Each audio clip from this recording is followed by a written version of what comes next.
Hello everyone. इस slide में हम बात करने जा रहे हैं लिबरल फेमिनिज्म या फिर फर्स्ट वेव फेमिनिज्म के बारे में। देखो, फेमिनिज्म को अलग अलग प्रकार से डिवाइड करके समझा जा सकता है। तीन वेव्स के बारे में बात की जाती है। तीनों वेव्स के अलग अलग एक्सपोनेंट्स होते हैं और अलग अलग इश्यूज होते हैं।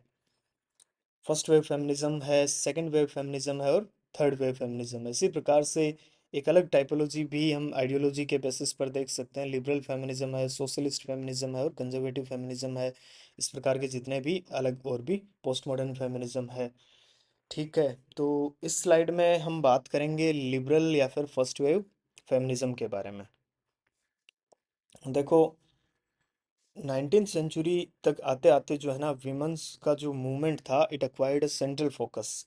और ये जो है, इस पर पूरा का पूरा आइडियाज़ एंड वैल्यूज़ जो लिबरलिज्म के थे उसका इन्फ्लुएंस देखा जा सकता है। फॉर एग्जांपल, अगर की थीम्स की बात करें तो इंडिविजुअलिज्म जिस प्रकार से लिबरलिज्म इंडिविजुअलिज्म की बात करता है कि individual is a rational being and he knows his interest very well. State को या फिर किसी ग्रुप को इंडिविजुअल को बताने की ज़रूरत नहीं है कि उसके लिए क्या अच्छा है क्या बुरा है। भाई, कॉमन गुड की बात कुल मिलाकर के इंडिविजुअल ये लिबरलिज्म नहीं करता है। ठीक है, इंडिविजुअल का गुड इंश्योर हो जाएगा तो ये बोलते हैं कि कॉमन गुड अपने आप ही इंश्योर हो जाएगा।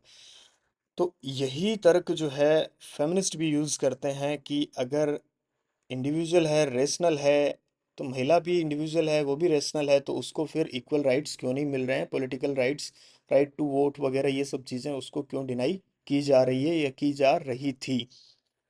तो इनका मेजर फोकस रहता है कैंपेन फॉर फीमेल सफरेज। अलग अलग एसोसिएशंस बन करके सामने आते हैं यूएसए में, यूके में, और अलग अलग इनके लीडर्स होते हैं। तो इस प्रकार से इनका ये सेंट्रल डिमांड रहती है कि right to vote, one one person one vote. कुल मिलाकर के ये लोग सेक्सुअल इक्वलिटी की बात करते हैं। ये तीन की थीम्स के तौर पर हम देख सकते हैं। तो आप देखोगे कि कुल मिलाकर के यही वैल्यूज़ लिबरलिज्म में भी देखी जा सकती है, बस इनको फेमिनिस्ट पर्सपेक्टिव से इंटरप्रेट किया जाता है लिबरल फेमिनिज्म में या फिर फर्स्ट वेव फेमिनिज्म में।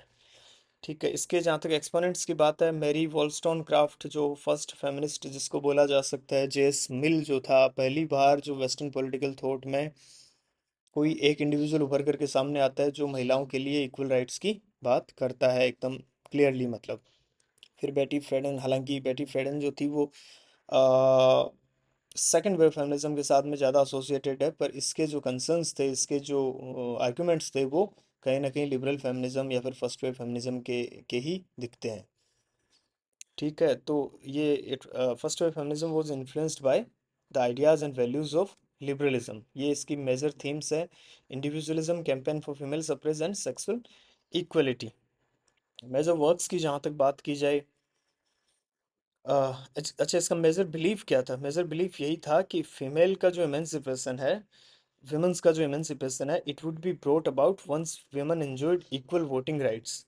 अगर उनके साथ में भाई एक प्रकार से डेमोक्रेसी आ गई थी, लोगों को लग रहा था कि democracy is going to be the, जैसे वो फुकुयामा बोलता है ना, एंड ऑफ हिस्ट्री, कि लिबरलिज्म और जो डेमोक्रेसी है वो it is the final form of government. तो वो कहीं ना कहीं इनको शुरू में ही लगने लगा। जिस प्रकार से सोशलिस्ट में भी एक दरार आ जाती है ना, रिविजनिस्ट है और है कि अ, अगर जो वर्किंग क्लास है उसको वोटिंग राइट्स अगर मिल जाएंगे तो रेवोल्यूशन की या फिर डिक्टेटरशिप ऑफ द प्रोलेटेरिएट जो है उसकी ज़रूरत नहीं है। तो कुछ वही चीज़ें जो है लिबरल फेमिनिस्ट या फिर फर्स्ट वेव फेमिनिस्ट भी बोलते हैं। बस ये विमेंस पर्सपेक्टिव से ये सारी की सारी बातें करते हैं, और सोशलिस्ट जो है वो, जो रिविजनिस्ट सोशलिस्ट है वो वर्किंग क्लास के पर्सपेक्टिव से वो सारी की सारी बातें करते हैं।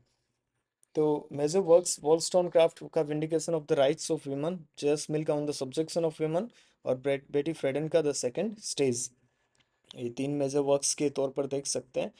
और धीरे धीरे आप देखोगे कि एक्सपेंशन भी होता है जो विमेन का वोटिंग राइट्स है उसमें। 1893 में न्यूजीलैंड जो है सबसे पहले विमेन को इक्वल वोटिंग राइट्स देता है। फिर 1918 में यूके है, 1928 या फिर 1918, ये 1918 में ये थोड़ा सा देखना पड़ेगा। 1920 में यूएसए में विमेन को इक्वल राइट्स मिल जाते हैं, 1971 में स्विट्जरलैंड में, और 1947 में इंडिया में, 1915 सॉरी 2015 में कुछ नए कंट्रीज जैसे सऊदी अरबिया है वो भी म्यूनिसिपैलिटी में या फिर इस प्रकार से जो विमेन को इक्वल वोटिंग राइट्स या फिर राइट टू कंटेस्ट इलेक्शन इस प्रकार का कुछ इंट्रोड्यूस करता है, जो आप जो है और ज़्यादा पढ़ सकते हैं थ्रू विकिपीडिया और you know any other source you would like.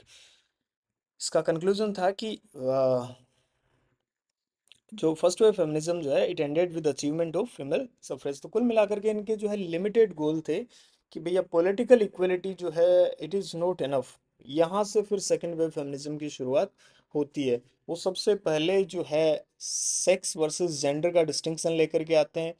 फिर जो पेट्रियार्की जो प्रीवलेंट नॉर्म है सोसाइटी में, या फिर पेट्रियार्कल गवर्नमेंट जो है, और या फिर ये लोग बोलते हैं कि सेक्सुअल जो सोशल कॉन्ट्रैक्ट वाज आल्सो है सेक्सुअल कॉन्ट्रैक्ट। ठीक है कि भैया मैन जो था वो सब सारे के सारे जो मैन थे उन्होंने, ये सेकंड वेव फेमिनिज्म के बारे में बात कर रहा हूँ मैं, उन्होंने जो है एक कॉन्ट्रैक्ट साइन किया कि एक जेंडर जो है जो दूसरे जेंडर को दबाएगा। ठीक है, इस प्रकार से जो बातें थी, ये सेकंड वेव फेमिनिज्म के मेजर इश्यूज है। प्लस यहाँ पर इक्वलिटी वर्सेस डिफरेंस फेमिनिज्म की भी बात होनी शुरू हो जाती है। भाई लिबरलिज्म क्या है? लिबरलिज्म को ऐसे बोला जाता है कि लिबरलिज्म इज डिफरेंस ब्लाइंड। ये डिफरेंस को एक्नॉलेज नहीं करता है।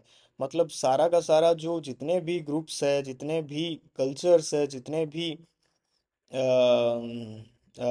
मार्जिनलाइज सेक्शंस है, उनको लिबरलिज्म बोलता है भैया आप एक ही फोल्ड में आ जाओ, कॉमन सिटीजनशिप, कॉमन राइट्स, इस प्रकार की जो बातें करता है। तो लिबरलिज्म है वो डिफरेंस एक्नॉलेज नहीं करता है। तो आगे की जो वेव्स है उसमें डिफरेंस को एक्नॉलेज किया जाता है कि भैया विमेन आर डिफरेंट, उनके issues are different. Sex versus gender का जो डिस्टिंक्शन है, ये सब चीज़ें जो है सेंटर स्टेज में आ जाती है। तो यहाँ से सेकंड वेव फेमिनिज्म की शुरुआत होती है। फिर थर्ड वेव फेमिनिज्म के और कुछ इश्यूज आ जाते हैं कि विमेन के अंदर ही अलग अलग ग्रुप्स है ना, कि विमेन को एक एक कैटेगरी जो है वो नहीं समझा जा सकता है।